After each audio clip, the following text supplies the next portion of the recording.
അവർ ശരിയിലേക്ക് വളരട്ടെ. എല്ലാവർക്കും ആദിൽ അനീസ് ചാനലിലേക്ക് സ്വാഗതം. നമ്മുടെ ചാനലിൽ പുതിയൊരു സീരീസ് തുടങ്ങാൻ പോവുകയാണ്. കഥകളും ഗുണപാഠങ്ങളും എന്നുള്ള ഈ ഒരു സീരീസിൻ്റെ ആദ്യത്തെ എപ്പിസോഡാണ് നിങ്ങൾ കണ്ടുകൊണ്ടിരിക്കുന്നത്. എപ്പിസോഡിൻ്റെ പേര് നിങ്ങൾ ആദ്യം കണ്ടത് തന്നെയാണ്, അവർ ശരിയിലേക്ക് വളരട്ടെ. So without any further ado, let's get started.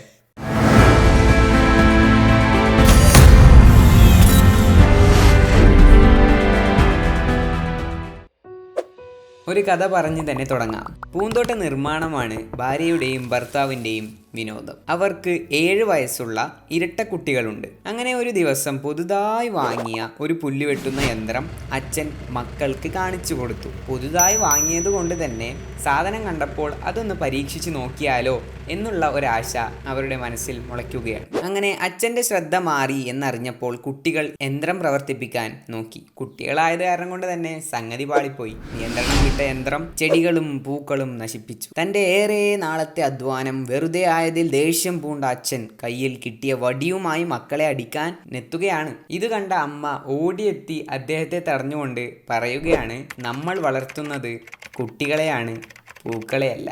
തെറ്റുവരുത്താൻ നൽകുന്ന സ്വാതന്ത്ര്യമാണ് ശരിയിലേക്ക് വളരാനുള്ള പ്രചോദനം.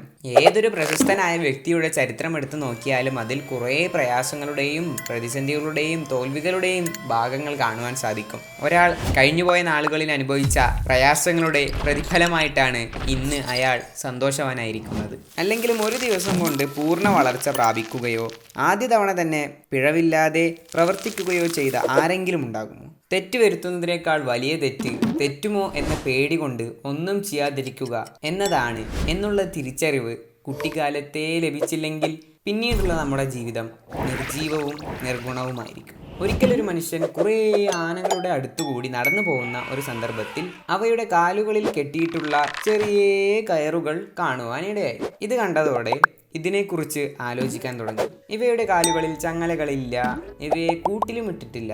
ഇവയ്ക്ക് ഏത് സമയത്ത് വേണമെങ്കിലും കയറ് പൊട്ടിച്ച് എന്തെങ്കിലും കാരണത്താൽ ഓടിക്കളയാവുന്നതാണ്. അങ്ങനെ അദ്ദേഹം അടുത്തൊരു ആനപ്പാപ്പനെ കാണുകയും അദ്ദേഹത്തോട് എന്തുകൊണ്ട് ആനകൾ ഇവിടെ തന്നെ ഇങ്ങനെ ക്ഷമയോടെ നിൽക്കുകയും എങ്ങോട്ടെങ്കിലും ഓടിക്കളയാൻ ശ്രമിച്ചു കളയാതിരിക്കുകയും ചെയ്യുന്നു എന്ന് ചോദിക്കുകയും ചെയ്തു. അപ്പോൾ ആ ആനപ്പാപ്പൻ മറുപടി പറഞ്ഞു, അവർ ചെറുപ്പമായിരിക്കുമ്പോൾ ഇതേ വലുപ്പത്തിലുള്ള കയറുപയോഗിച്ചായിരുന്നു കെട്ടിയിട്ടിരുന്നത്. ആ സമയത്ത് അവരെ പിടിച്ചു നിർത്താൻ അത് മതിയായിരുന്നു. അങ്ങനെ അവർ വളർന്നു വലുതായപ്പോൾ അതേ കയർ തന്നെ അവരെ പിടിച്ചു നിർത്തുമെന്നും അത് പൊട്ടിച്ചോടിക്കളയാൻ അവരെ കൊണ്ട് കഴിയില്ല എന്നും അവർ വിശ്വസിച്ചു തുടർന്നു. ഇത് കേട്ട ആ മനുഷ്യൻ ആകെ ആശ്ചര്യനായി. ഏത് സമയത്ത് വേണമെങ്കിലും അവർക്ക് അവരെ കെട്ടിയിട്ടിരിക്കുന്ന കെട്ട് പൊട്ടിച്ച് ഓടിക്കളയാവുന്നതാണ്.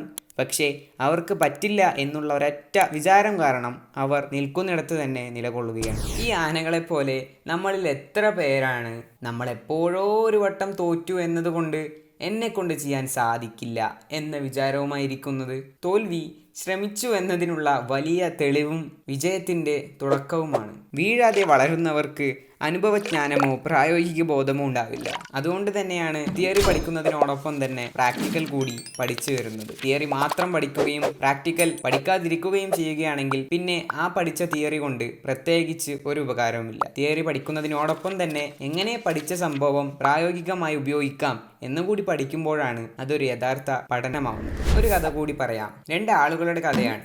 അതിൽ ഒരാൾ റിട്ടയേർഡ് ടീച്ചറായിരുന്നു, മറ്റൊരാൾ ടെക്നോളജി മേഖലയിൽ വളരെ താല്പര്യമുള്ള ഒരു ഇൻഷുറൻസ് ഏജന്റാണ്. 2 പേരും അടുത്തടുത്താണ് താമസം. ഒരിക്കൽ ഇവർ 2 പേരും ഇവരുടെ വീടുകളിൽ കുറച്ച് ചെടി നടുകയുണ്ടായി. ഈ റിട്ടയേർഡ് ടീച്ചർ താൻ നട്ട ചെടികൾക്ക് സ്ഥിരമായി വെള്ളമൊന്നും ഒഴിച്ചു കൊടുക്കുന്നുണ്ടായിരുന്നില്ല. വെള്ളം ഒഴിച്ചു കൊടുക്കുന്ന സമയത്ത് തന്നെ ഒരുപാട് വെള്ളമൊന്നും ഒഴിച്ച് കൊടുത്തിരുന്നുമില്ല. കുറച്ച് മാത്രമേ ഒഴിച്ചു കൊടുക്കുന്നുണ്ടായിരുന്നുള്ളൂ. തൻ്റെ തിരക്കുകൾക്കിടയിൽ ഒരുപാട് വലിയ പ്രത്യേക ശ്രദ്ധയൊന്നും താൻ നട്ട ചെടികൾക്ക് നൽകിയിരുന്നുമില്ല. ഇതേ സമയത്ത് തൻ്റെ അയൽവാസിയായ മറ്റേയാളുണ്ടല്ലോ, ടെക്നോളജി മേഖലയിൽ വളരെ താല്പര്യമുള്ളത് കൊണ്ട് തന്നെ അദ്ദേഹത്തിന്റെ ചെടികളെ നന്നായി പരിപാലിക്കുകയും സംരക്ഷിക്കുകയും ചെയ്യുമായിരുന്നു. ഈ റിട്ടയർഡ് ടീച്ചറിന്റെ ചെടികളെല്ലാം വളരെ സിമ്പിൾ ആയിട്ടുള്ളതും അത്യാവശ്യം കാണുവാൻ കുഴപ്പമില്ലാത്തതുമായിരുന്നു. എന്നാൽ ഇൻഷുറൻസ് ഏജന്റിന്റെ ചെടികളെല്ലാം പച്ച നിറഞ്ഞതും കാണാൻ നല്ല ഭംഗിയുള്ളതുമായിരുന്നു. അങ്ങനെ ഇരിക്കെ ഒരു രാത്രിയിൽ ഒരു കനത്ത മഴ പെയ്തു. മഴയോടൊപ്പം നല്ല കാറ്റും ഉണ്ടായിരുന്നു. പിറ്റേ ദിവസം 2 പേരും എണീറ്റ് തങ്ങളുടെ ചെടികൾക്ക് എന്തെങ്കിലും പറ്റിയോ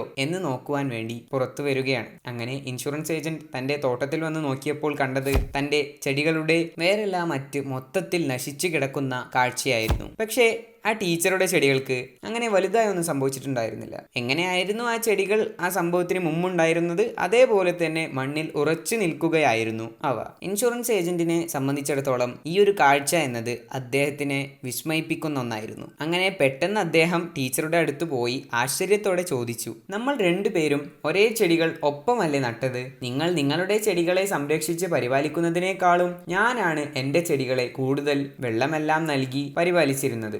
എന്നിട്ടും എന്തുകൊണ്ടാണ് എൻ്റെ ചെടികൾ മാത്രം ഇന്നലത്തെ മഴയിൽ വേറിട്ട് നശിച്ചു പോയത്? ടീച്ചർ ഒരു പുഞ്ചിരിയോടെ മറുപടി പറഞ്ഞു, നിങ്ങൾ നിങ്ങളുടെ ചെടികൾക്ക് കൂടുതൽ വെള്ളം ഒഴിച്ച് പ്രത്യേക ശ്രദ്ധ നൽകി. അതുകൊണ്ട് തന്നെ അതിന് ഒരുപാട് ജോലിയൊന്നും അതിനുവേണ്ടി ചെയ്യേണ്ടതായി വന്നില്ല. നിങ്ങളെല്ലാം അതിനെ എളുപ്പമാക്കി കൊടുത്തു. എന്നാൽ ഞാൻ ചെടികൾക്ക് അത്യാവശ്യമായ വെള്ളം മാത്രം കൊടുക്കുകയും അതിൻ്റെ വേരുകളെ കൂടുതൽ വെള്ളം സ്വയം കണ്ടെത്തുവാൻ അനുവദിക്കുകയും ചെയ്തു. അതുകൊണ്ട് അതിൻ്റെ വേരുകൾ കൂടുതൽ ആഴത്തിൽ പോവുകയും അത് അതിനെ കൂടുതൽ ശക്തിയുള്ളതും ആരോഗ്യമുള്ളതുമായ ചെടികളാക്കി മാറ്റുകയും ചെയ്യുകയാണ് ഉണ്ടായത്. ഈ ഒരു കഥയെ മാതാപിതാക്കളുടെയും മക്കളുടെയും കാര്യത്തോട് ചേർത്ത് വെച്ച് വായിക്കുകയാണെങ്കിൽ നമുക്ക് മനസ്സിലാവുന്ന ഒരു ചെറിയ കാര്യമാണ്, മക്കൾക്ക് എല്ലാ സുഖസൗകര്യങ്ങളും നൽകി വളർത്തുകയാണെങ്കിൽ നൽകിയ സുഖസൗകര്യങ്ങൾക്ക് പിന്നിലുള്ള കഠിനാധ്വാനത്തെ അവർ അറിയാതെ പോവാൻ ഇടയാവും. അതുകൊണ്ട് തന്നെ ചില സന്ദർഭങ്ങളിൽ എല്ലാം നൽകുന്നതിന് പകരം അവ നേടിയെടുക്കാനുള്ള മാർഗങ്ങൾ പറഞ്ഞ് വഴികാട്ടുക എന്നതാവുന്നു ഏറ്റവും ഉചിതം. വീഴാൻ അനുവദിക്കാതെ വളർത്തുന്നവരാണ് വളരുന്നവരുടെ കഴിവിനെയും കരുത്തിനെയും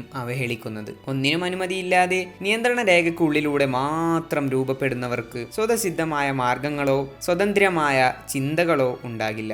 ഭയപ്പെടുത്തിയാൽ ഭയചകിതമായിരിക്കും. പരീക്ഷണങ്ങൾ നൽകുമ്പോൾ മാത്രമാണ് ഓരോന്നും മറികടക്കുമ്പോഴും കൂടുതൽ ആത്മവിശ്വാസം ലഭിക്കുക. ഓരോരുത്തരുടെയും അവരവരുടേതായ കഴിവുകൾ തിരിച്ചറിയുന്നതും ഇത്തരം പരീക്ഷണങ്ങൾ മറികടക്കുമ്പോഴാണ്. മാത്രമല്ല ഇത്തരം പരീക്ഷണങ്ങളിലൂടെ അവർക്ക് അവരെ തന്നെ സ്വന്തമായി മനസ്സിലാക്കാൻ കൂടി സാധിക്കുകയും ചെയ്യും. വളർന്നു വരുന്നവരുടെ ഹ്രസ്വരൂപമല്ല വളരുന്നവർ. കുട്ടികൾക്ക് സ്വന്തമായ വ്യക്തിത്വവും പരിക്കേൽക്കാൻ സാധ്യതയുള്ള ആത്മാഭിമാനവുമുണ്ട്.